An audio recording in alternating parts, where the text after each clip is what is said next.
Hi guys, EduTalks YouTube channel එකෙන් අද මම ගේන වීඩියෝ එක තමයි නිතරම භාවිතා වෙන තවත් වාක්‍ය කිහිපයක් ඉංග්‍රීසියෙන් කොහොමද කියන්නේ කියලා දෙන එක. කොහොමද කියන්නේ? මේ කවුරු හරි ඉන්නවද? මෙහි කවුරු හරි ඉන්නවද? Is anybody here? Is anybody here?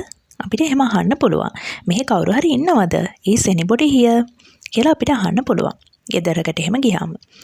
ඊළඟට මට යන්න දෙන්න. මට යන්න ඉඩ දෙන්න. අන්න එහෙම කියන්නේ කොහොමද? Let me go. මට යන්න ඉඩ දෙන්න. Let me go. මට කන්න දෙන්න. Let me eat. එහෙම කියන්නේ let me කියන එකෙන් අපිට එහෙම use කරන්න පුළුවන්. මං ඉස්සර හුඟක් දුක් විඳා. මං ඉස්සර හුඟක් දුක් විඳා. කොහොමද කියන්නේ? I used to suffer a lot. I used to suffer a lot. කියලා කියනවා. කතා කරන්න ලැජ්ජ වෙන්න එපා. කතා කරන්න ලැජ්ජ වෙන්න එපා. Don't be shy to speak.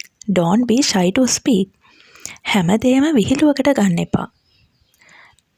Don't take everything as a joke. හැමදේම විහිළුවකට ගන්න එපා. Don't take everything as a joke.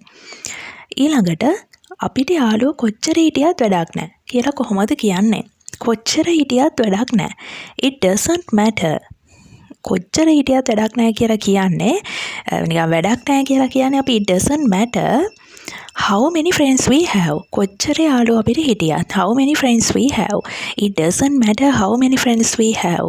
මම කියන්න පුළුවන්. ඊළඟට හැමෝම කියන දේවල් විශ්වාස කරන්න එපා. කොහොමද කියන්නේ? Don't believe what everyone says. Don't believe. විශ්වාස කරන්න එපා. හැමෝම කියන දේවල් what everyone says. Don't believe what everyone says. එළියට යනකොට මාස්ක් එකක් දාගෙන යන්න අමතක කරන්න එපා. කොහොමද කියන්නේ? අමතක කරන්න එපා. Don't කියන එකෙන් තමයි අපි සාමාන්‍යයෙන් මේවා හදාන්නේ. ඊට පස්සේ තමයි ඊළඟ sentence එක අපි එතනට එකතු කරන්නේ, add කරන්නේ. Don't forget. අමතක කරන්න එපා. To wear a mask when going out. එළියට යනකොට when going out. ඒ මනුස්සයා නිතරම හිතා ගන්න බැරි දේවල් කරනවා. Unimaginable things කියලා කියනවා. හිතා ගන්න බැරි දේවල් වලට. That man always does unimaginable things. මම බැලුම් පුම්බනවා. බැලුම් පුම්බනවට අපි දාන verb එක තමයි inflate කියලා. I inflate the balloon. මම බැලුම් පුම්බනවා. I inflate the balloon. ඒවා vocabulary එකට ඔය කඩේට add කරගන්න පුළුවන්. කළුවර වැටෙනවට මොකද කියන්නේ? It's getting dark. කළුවර වැටෙනවට අපි කියනවා it's getting dark කියලා. කළුවර වැටෙනවා it's getting dark. මේ sentences නිතරම අහමින් practice කරන්න. හැම තිස්සෙම practice කරනකොට තමයි මේවා ඔය කට්ටියට මතක හිටින්නේ. ඒ හින්දා ඔයාලගේ memory එකට long time memory එකට නිතරම listening practice කරමින්